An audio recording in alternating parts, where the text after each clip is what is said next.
আয়নাঘরগুলো বন্ধ করে দেওয়া হয়েছে। সাগররণী হত্যাকাণ্ড সহ বহুল আলোচিত 5টি হত্যাকাণ্ডের তদন্ত ও বিচার অগ্রাধিকার ভিত্তিতে ও দ্রুততম সময়ে নিষ্পত্তির জন্য সহায়তা প্রদান করা হচ্ছে। সম্প্রতি আমরা বলপূর্বক গুম থেকে সকল ব্যক্তির সুরক্ষার জন্য আন্তর্জাতিক কনভেনশনের সনদে স্বাক্ষর করেছি। ফলে স্বৈরাচার দ্বারা প্রতিষ্ঠিত গুম সংস্কৃতির সমাপ্তি ঘটানোর জন্য আন্তর্জাতিকভাবে আমরা প্রতিজ্ঞাবদ্ধ হলাম।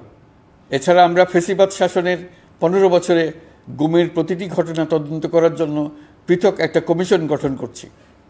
যেসব পরিবার তাদের নিখোঁজ পিতা, স্বামী, পুত্র এবং ভাইদের পাওয়ার জন্য বছরের পর বছর যন্ত্রণার সাথে অপেক্ষা করছেন, আমরা আপনাদের বেদনায় সমব্যথী।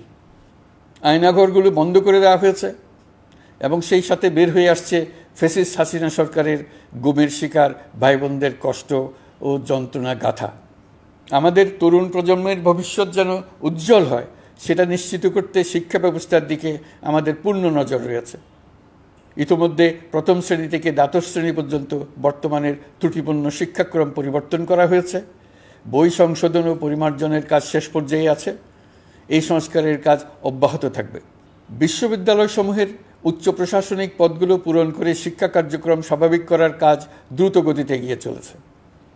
বেসরকারি শিক্ষা প্রতিষ্ঠানগুলোর পরিচালনা বোর্ডে দখলদারিত্বের রাজনীতি বন্ধ করার ব্যবস্থাও নেওয়া হয়েছে।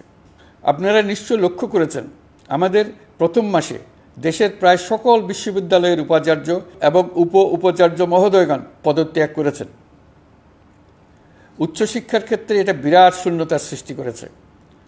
প্রথম মাসে আমরা ক্রমাগতভাবে প্রতিটি বিশ্ববিদ্যালয়ে সবার কাছে গ্রহণযোগ্য এমন উপাচার্য এবং উপাচার্য নিয়োগ দেওয়ার কাজ শুরু করেছে।